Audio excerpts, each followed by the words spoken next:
Welcome to only IAS. स्वागत है आप सभी लोगों का current affairs revision for prelims 2021 में। साइंस एंड टेक के करंट अफेयर्स के रिवीजन का ये हमारा छठा लेक्चर है। आज के इस सेशन में हम फरवरी महीने के साइंस एंड टेक के करंट अफेयर्स को रिवाइज करेंगे। इस सेशन का first important article axiom mission 1 short में AX1 के बारे में है। तो क्या आप अंतरिक्ष में जाना चाहते हैं? आप बिल्कुल जा सकते हैं। इसके लिए बस आपको बहुत सारे पैसों की जरूरत पड़ेगी। अभी एक मिशन जा रहा है एक्सियोम मिशन 1 AX1 जो कि 2022 के जनवरी में लॉन्च किया जाना है। इसमें 3 प्राइवेट इंडिविजुअल्स होंगे, मतलब जो प्रोफेशनल एस्ट्रोनॉट नहीं है।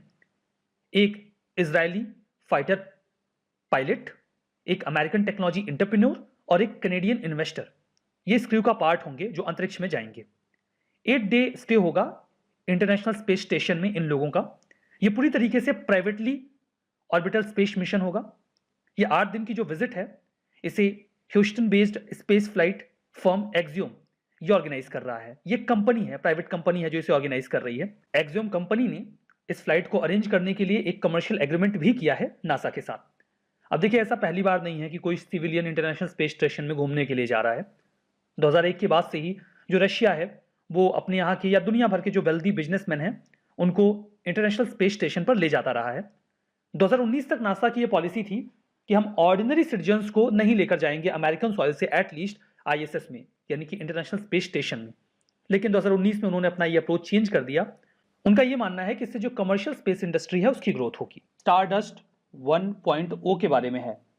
स्टारडस्ट 1.0 अभी हाल ही में न्यूज में देखा गया, क्योंकि ये दुनिया का फर्स्ट कमर्शियल स्पेस लॉन्च बन चुका है जिसमें बायोफ्यूल का इस्तेमाल किया गया। इस वजह से ये काफ़ी ज़्यादा न्यूज़ में हाईलाइटेड भी रहा। इसे कहाँ से लॉन्च किया गया? USA का जो नॉर्थ ईस्ट में एक राज्य है मेन, वहाँ से इसे लॉन्च किया गया है। आप लोकेशन देख सकते हैं, ये है USA का मैप और बिल्कुल नॉर्थ ईस्ट में आपको ये राज्य मिलेगा मेन, जहाँ से इसे लॉन्च किया गया है। बहुत बड़ा ये स्पेस लॉन्च नहीं रहा था। स्टारडस्ट 1.0 एक लॉन्च व्हीकल है जो काफ़ी हल्के पेलोड्स ले जा सकता है। स्टूडेंट्स के लिए फिजिबल होगा या सस्ते पेलोड्स ले जाए जा सकेंगे। इसे मैन्युफैक्चर किया गया है इस रॉकेट को, जिसे आप इमेज में देख सकते हैं। यही इन पेलोड्स को ले गया है। ब्लू शिफ्ट एक कंपनी है, एरोस्पेस कंपनी है जो कि मेन में सिचुएटेड है। उन्होंने ही इस रॉकेट को डेवलप किया जो बायोफ्यूल का इस्तेमाल करके अपनी स्पेस फ्लाइट कंप्लीट कर सकता है। 20 फीट लंबा है, 250 kg इसका ओवरऑल वेट है। ये 8 kg तक का पेलोड ले जा सकता है।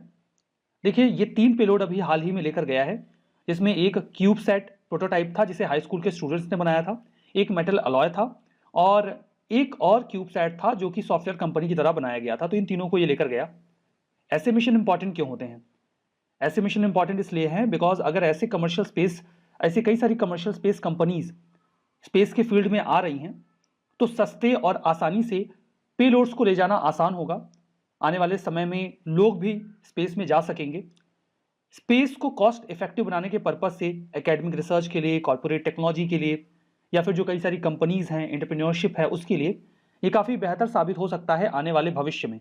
इसीलिए इसे अप्रिशिएट किया जाना चाहिए। तो अब आइए बात करते हैं बायोफ्यूल क्या होते हैं। बायोफ्यूल हाइड्रोकार्बन फ्यूल्स होते हैं जिन्हें ऑर्गेनिक मैटर से गेन किया जाता है, प्राप्त किया जाता है। ऑर्गेनिक मैटर कोई भी ऐसा मैटर होता है जो लिविंग मटेरियल से या किसी भी ऐसे मटेरियल से जो कभी लिविंग रहा हो उससे हमें मिले। प्लांट्स हो सकते हैं, एनिमल्स हो सकते हैं, कुछ सर्टेन टाइम फ्रेम में, कुछ दिनों में, हफ्तों में या फिर महीनों में, उन्हें बायोफ्यूल कहा जाता है।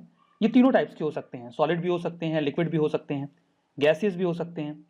सॉलिड में अगर आप बायोफ्यूल की बात करेंगे तो लकड़ी, ड्राइड प्लांट मटेरियल लाइक पत्ते वगैरह या फिर मेन्योर, ये सभी उसमें आ जाएंगे। लिक्विड में बायोएथेनॉल और बायोडीजल आते हैं और गैसेस में ऑफकोर्स बायोगैस। जो 2 most common kind of biofuels हैं जिनका इस्तेमाल आज हम करते हैं फ्रिक्वेंटली, वो एथेनॉल है और बायोडीजल है। इन्हें फर्स्ट जनरेशन के बायोफ्यूल कहा जाता है क्योंकि इसमें फूड प्लांट्स का या फूड आइटम्स का इस्तेमाल किया जाता है। एथेनॉल का एग्जांपल के तौर पे हम बात करते हैं, ये एक रिन्यूएबल सोर्स ऑफ एनर्जी है जो कई तरीके के प्लांट मटेरियल से तैयार किया जाता है। बायोडीजल जो है उसमें अल्कोहल को कुछ वेजिटेबल ऑयल या एनिमल फैट के साथ मिक्स करके इसे तैयार किया जाता है या फिर कुकिंग ग्रीस को रिसाइकिल करके। ठीक है, जो हमारा नेक्स्ट आर्टिकल है वो होप मिशन के बारे में है, जो कि UAE का, यूनाइटेड अरब अमीरात का मार्स मिशन है। देखिए, इसे लॉन्च किया जा चुका है और संभावना ये जताई जा रही है कि फरवरी महीने में ये मार्स के ऑर्बिट में पहुंच जाएगा और रेड प्लैनेट का जो वेदर है उसके बारे में इस दुनिया को जानकारी देगा। सबसे पहले आप यूएई की लोकेशन मैप में देखिए, ये है वर्ल्ड मैप। वर्ल्ड मैप में यहाँ पर अफ्रीका है और ये है इंडिया। इसके बीच में यहाँ पर आपको यूएई की रेड कलर में लोकेशन दिखाई गई है। बड़ा मैप यहाँ पर है, ये है यूएई। अरेबियन कंट्री में प्रयास किया जा रहा है यूएई के द्वारा कि वो मार्स पर अपना मिशन भेजें। ये मिशन फरवरी इस साल पहुंचने की संभावना है। इसका नाम अल अमल रखा गया है। अरबिक वर्ड है जिसका मतलब होप यानी कि उम्मीद होता है।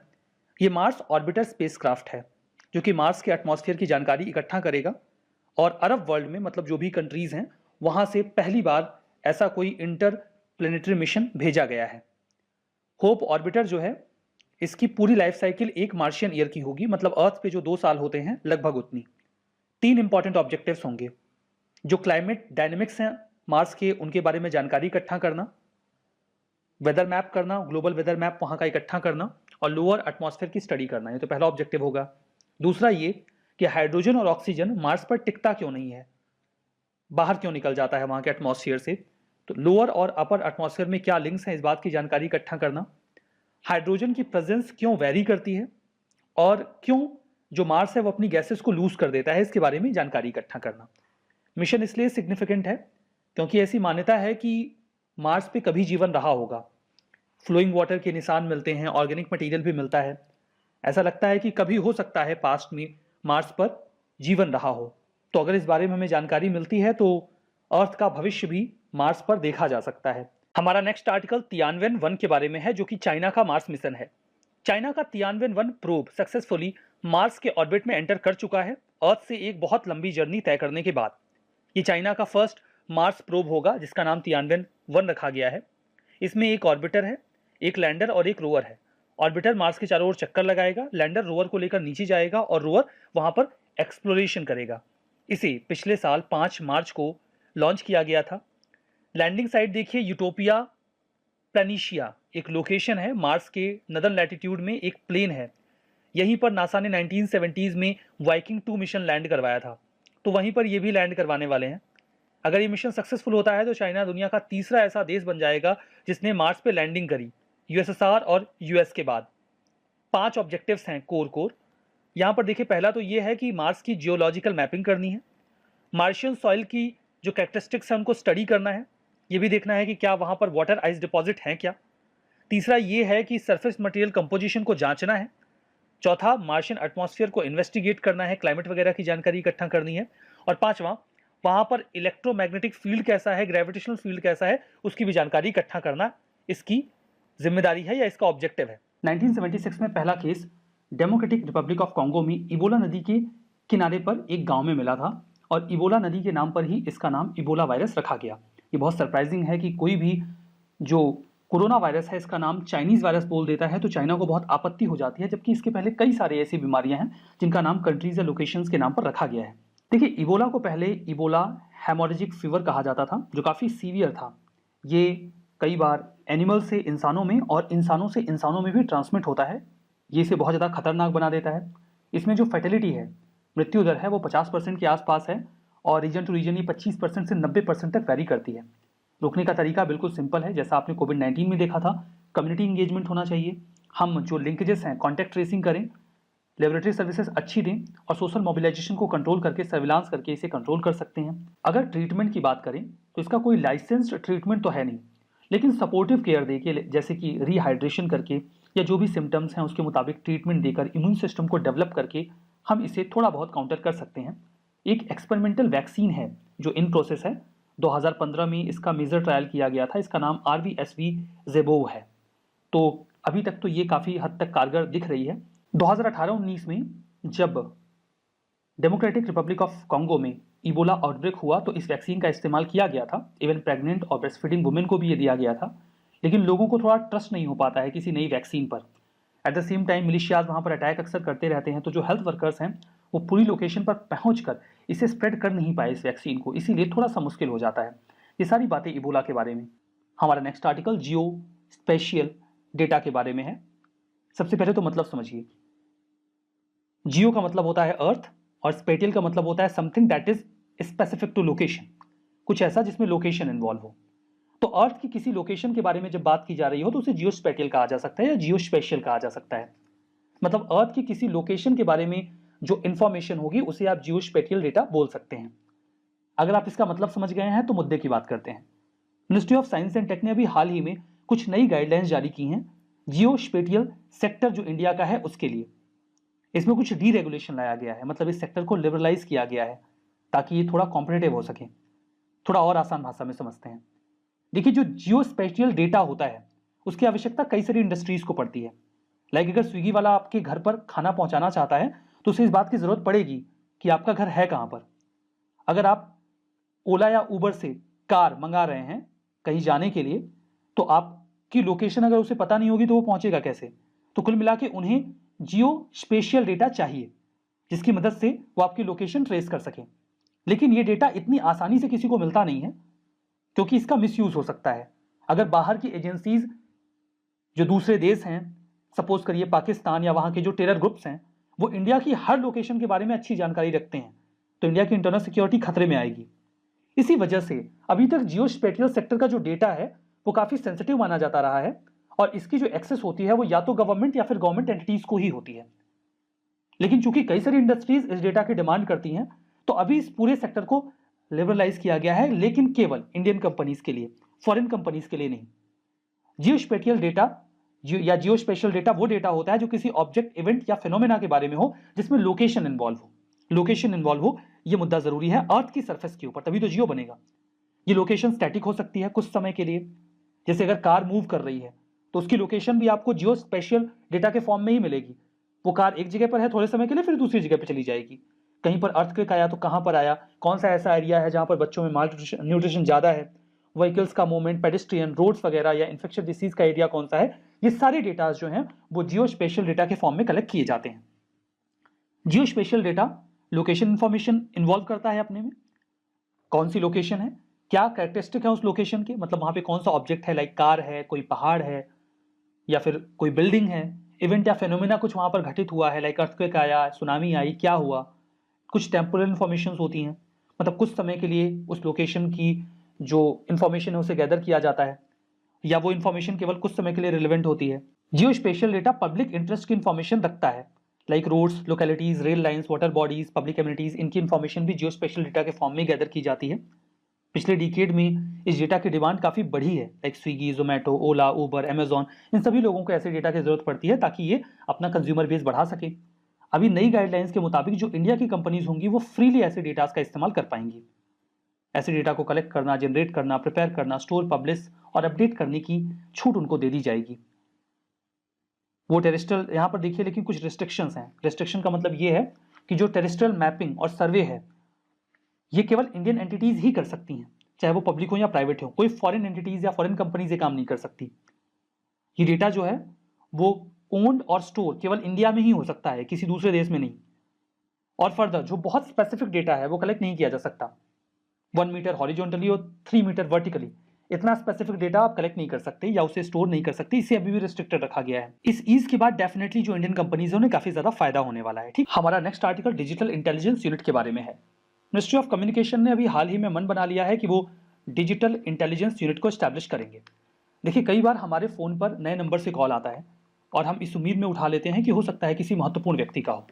लेकिन जैसे ही हम फोन उठाते हैं सामने से आवाज आती है, हेलो सर, हमारी कंपनी ने अभी हाल ही में ये नया प्रोडक्ट लॉन्च किया है, क्या आप इसके बारे में जानना चाहेंगे? या फिर मैं XYZ बैंक से बोल रहा हूँ, आप ये वाला लोन ले सकते हैं। ऐसी कॉल्स को स्पैम कॉल कहा जाता है। ऐसी कॉल्स में कई बार आपकी सेंसिटिव इंफॉर्मेशन को गेन करके फ्रॉड करने का भी प्रयास किया जाता है। तो जो अनसॉलिसिटेड कमर्शियल कम्युनिकेशन है जिसके बारे में आप अपेक्षित नहीं है, मतलब आप नहीं चाहते कि ऐसी कॉल्स आपको मिले, जिनके थ्रू समटाइम्स फाइनेंशियल फ्रॉड भी किया जाता है, समटाइम्स ही कमर्शियल कॉल्स होती हैं, इसके बारे में कंप्लेंट्स करके ऐसे मुद्दों को रिजॉल्व करने को लेकर डिजिटल इंटेलिजेंस यूनिट एस्टैब्लिश करने का प्लान है। ये लॉ इन्फोर्समेंट एजेंसीज के साथ कोऑर्डिनेट करेगा, फाइनेंशियल इंस्टीट्यूशंस और टेलीकॉम सर्विस प्रोवाइडर्स के साथ ये कम्युनिकेट करेगा कि अगर कोई कमर्शियल कंपनी इस तरीके के मार्केटिंग के टूल्स इस्तेमाल कर भी रही है तो जो ऑथराइज लोग हैं केवल वही इस तरीके से कम्युनिकेट कर पाएं, इसकी आड़ में किसी भी प्रकार का फ्रॉड ना हो और जो डीएनडी के रूल्स हैं, डू नॉट डिस्टर्ब के, उनको भी स्ट्रिक्टली फॉलो किया जाए अगर आप इस तरीके की कॉल्स नहीं चाहते तो आपको ये कॉल्स ना मिले। देखिए, अनसॉलिसिटेड कमर्शियल कम्युनिकेशन कोई भी ऐसा कम्युनिकेशन है जिसकी आप उम्मीद नहीं करते, आप नहीं चाहते कि ऐसा कम्युनिकेशन आपके साथ किया जाए। हालांकि इसमें स्टेट और सेंट्रल गवर्नमेंट के जो मैसेजेस हैं वो एक्सक्लूड होते हैं, वो मैसेज आपको तब भी आएंगे चाहे आपने ऐसी सर्विसेज को लेने से इनकार ही क्यों ना किया हो। जो ट्राई है उसने अभी telecom commercial communication customer preference regulation 2018 launch किया था ताकि यूसीसी की प्रॉब्लम को रिजॉल्व किया जा सके। बात करते हैं telecom regulatory authority of India के बारे में। इसे पार्लियामेंट के कानून के तहत बनाया गया है। ये टेलीकॉम सर्विसेज को रेगुलेट करता है, कोशिश करता है कि फेयर और ट्रांसपेरेंट पॉलिसी इन्वायरमेंट क्रिएट किया जाए टेलीकॉम सेक्टर में। ट्राई के जो कानून हैं, जो ट्राई एक्ट है उसे 2000 में अमेंड किया गया था, जिसमें एक telecommunication dispute settlement and appellate tribunal का गठन किया गया ताकि टेलीकॉम से संबंधित अगर कोई डिस्प्यूट है तो उसे वहां पर एड्रेस किया जाए। हमारा अगला आर्टिकल है एडिटिव मैन्युफैक्चरिंग के बारे में या फिर 3D मैन्युफैक्चरिंग के बारे में। यहां पर बात करी जा रही है जो ministry of electronics and information technology MeitY है, इन्होंने एक स्ट्रैटेजिक पेपर जिसका टाइटल है national strategy on additive manufacturing, इसको पब्लिश किया है। यहां पर बताया जा रहा है कि हम कैसे एक सस्टेनेबल इकोसिस्टम डेवलप करेंगे एडिटिव मैन्युफैक्चरिंग या 3D प्रिंटिंग के लिए। इसके अलावा इंडिया को as a global hub, global innovation और रिसर्च हब के तौर पे डेवलप करने की बात करी जा रही है। उसकी जो पोजीशन है एडिटिव मैन्युफैक्चरिंग में, उसको इतना स्ट्रॉन्ग करने की बात करी जा रही है। इसके अलावा इंडिया जो है वो अपना खुद का इंटेलेक्चुअल प्रॉपर्टी भी डेवलप करेगा इस पर्टिकुलर फील्ड में, 3D प्रिंटिंग के फील्ड में। थोड़ा एडिटिव मैन्युफैक्चरिंग या 3D प्रिंटिंग के बारे में जाने तो एक तरफ एक जो टेक्नोलॉजी होती है उसको कहते हैं आप सब्सट्रैक्टिव मैन्युफैक्चरिंग। अब ये क्या चीज़ है ये समझिए। मान के चलिए आपको एक चेयर बनानी है लकड़ी की। आप बड़ा सा एक ब्लॉक लेंगे लकड़ी का, उसको तोड़ेंगे, छांटेंगे, थोड़े थोड़े टुकड़ों में काट के उसके पीसेस लेंगे और पीसेस को साथ में जोड़ के आप चेयर बनाते हैं। तो यहाँ पर आपने एक बड़े से वुड के पीस को लेके अनवांटेड चीज़ों को उसमें से सब्सट्रैक्ट कर दिया। एडिटिव मैन्युफैक्चरिंग मतलब यहाँ पर आप शुरू जीरो से करेंगे और धीरे धीरे ऐड करते करते आप एक डिजायर्ड ऑब्जेक्ट तक पहुँचते हैं। तो यहाँ पर यही चीज़ होने वाली है, 3 डायमेंशनल ऑब्जेक्ट बनाया जाएगा और इसमें डिजायर्ड ऑब्जेक्ट तक पहुँचने के लिए कंप्यूटर की सहायता ली जाती है। तो एक कंप्यूटर एडेड डिज़ाइन बनाई जाएगी और उसी डिज़ाइन के कमांड्स को लेते हुए आपकी जो 3D प्रिंटिंग मशीन है वो उस मॉडल को लेयर बाय लेयर बनाती जाएगी। यहाँ पर आप देखेंगे डिपोजिशन में, आप देखें चाहे रेजन डिपोजिशन हो या फिर फिल्मेंट फ्यूजिंग हो, इस तरीके से अलग अलग इसके प्रोसेस होते हैं। यहाँ पर डिपोजिशन होगा, फिर सॉलिडिफिकेशन होता है। ये सारी जो चीज़ें हैं ये पूरी कंप्यूटर के द्वारा कंट्रोल करी जाती हैं। जो शेप है, ज्योमेट्री है पर्टिकुलर ऑब्जेक्ट का, उसको कंट्रोल करा जाएगा। जैसा मैंने आपको बताया जो ट्रेडिशनल तरीका है वो सब्सट्रैक्टिव होता है नेचर में, लेकिन जो हमारा नया तरीका निकाला है वो एडिटिव है, जिसकी वजह से आपको देखने मिलेगा वेस्टेज जो है रिसोर्सेज का वो कम है। साथ में इसमें बहुत सारी जो कॉम्प्लिकेटेड प्रोसेस लगते हैं सब्सट्रैक्टिव मैन्युफैक्चरिंग में वो यहाँ पर नहीं लगने वाले। तो ये इंपॉर्टेंट एस्पेक्ट है, एडिटिव मैन्युफैक्चरिंग इसीलिए इंपॉर्टेंट हो जाती है। यूएस की रैंक देखें तो 36% जो मार्केट शेयर है वो यूएस लेता है एडिटिव मैन्युफैक्चरिंग का। उसके बाद यूरोपियन यूनियन 26%, चाइना 14% और इंडिया 1.4%। मतलब आप अभी भी समझ रहे हैं कि कितना ज़्यादा पोटेंशियल है इस फील्ड में इंडिया के लिए। इंडिया इसमें गजब कर सकती है। थर्मोसेटिंग प्लास्टिक्स है, मेटल्स, सिरेमिक्स और भी बायो मटेरियल्स का यूज़ करके एडिटिव मैन्युफैक्चरिंग करी जा सकती है। इसमें एक इंस्टीट्यूट है जिसका यहाँ पर नाम बताया गया है, वो है आपकी national institute of electronics and information technology Aurangabad. ये जो इंस्टीट्यूट है ये बहुत ज़्यादा इंटरेस्ट ले रही है 3D प्रिंटिंग को इनिशिएट करने में और साथ में इन्होंने एक सर्टिफिकेशन कोर्स भी चालू किया है 3D प्रिंटिंग के लिए। इसके अलावा अटल इनोवेशन मिशन और अटल टिंकरिंग लैब्स जो हैं ये भी सेटअप करी गई हैं, जिसमें डू इट योरसेल्फ किट्स बांटी जाती हैं, जिसमें लेटेस्ट टेक्नोलॉजी बताई जाती है 3D प्रिंटिंग की, रोबोटिक्स की और इंटरनेट ऑफ थिंग्स की। कैसे आप इलेक्ट्रॉनिक्स को मिनिएचराइज करें, छोटे छोटे रोबोट्स वगैरह बनाना, वो भी सिखाया जाता है इन अटल टिंकरिंग लैब्स और अटल इनोवेशन मिशन के अंडर। तो ये एडिटिव मैन्युफैक्चरिंग के बारे में हमने समझा। अब आप देखेंगे प्रीलिम्स में सीधा सीधा सवाल आता है, आपने जनरली ऑब्जर्व करा होगा, तो प्रीलिम्स में आपसे पूछ लिया जाता है कि इस पर्टिकुलर साइंटिफिक टेक्निक की कितनी एप्लीकेशंस हैं। इसीलिए हमें एप्लीकेशन जानना बहुत ज़रूरी है। तो क्या इंडस्ट्रियल एप्लीकेशन है एडिटिव मैन्युफैक्चरिंग या 3D प्रिंटिंग की? इसको एरोस्पेस और डिफेंस में यूज़ करा जा सकता है, ऑटोमोटिव्स में यूज़ करा जा सकता है, इंजन के पार्ट्स बनाने हैं या फिर आपको गियर बॉक्स या कोई भी कंट्रोल यूनिट बनाना है उसके लिए यूज़ कर सकते हैं। हेल्थ केयर में इसका बहुत यूज़ हो सकता है, जो भी सर्जिकल इंस्ट्रूमेंट्स बनाने हैं, ब्रिजेस, क्राउन्स जो भी बनाने वो सब बनाए जा सकते हैं। कंज्यूमर गुड्स जो है, ज्वेलरी बनानी है, जूते, कपड़े, ये सारी चीज़ें आज के समय में आप देखेंगे तो यूट्यूब पे बहुत से ऐसे वीडियो पड़े हैं जिससे आपको समझ में आ जाएगा कि कैसे इसे जूता बनाया जा सकता है। और इलेक्ट्रॉनिक्स में तो यूज़ होते ही हैं, जैसे आपकी जो वेरिएबल डिवाइस हैं, सॉफ्ट रोबोट्स हो गए, या फिर कोई भी बिल्डिंग में कोई भी एलिमेंट्स लगाने हैं, RFID के जो इंस्ट्रूमेंट्स बनाए जाते हैं, उनमें भी आप 3D प्रिंटिंग या एडिटिव मैन्युफैक्चरिंग का यूज़ कर सकते हैं। तो आज के इस सेशन में बस इतना ही। Thank you very much.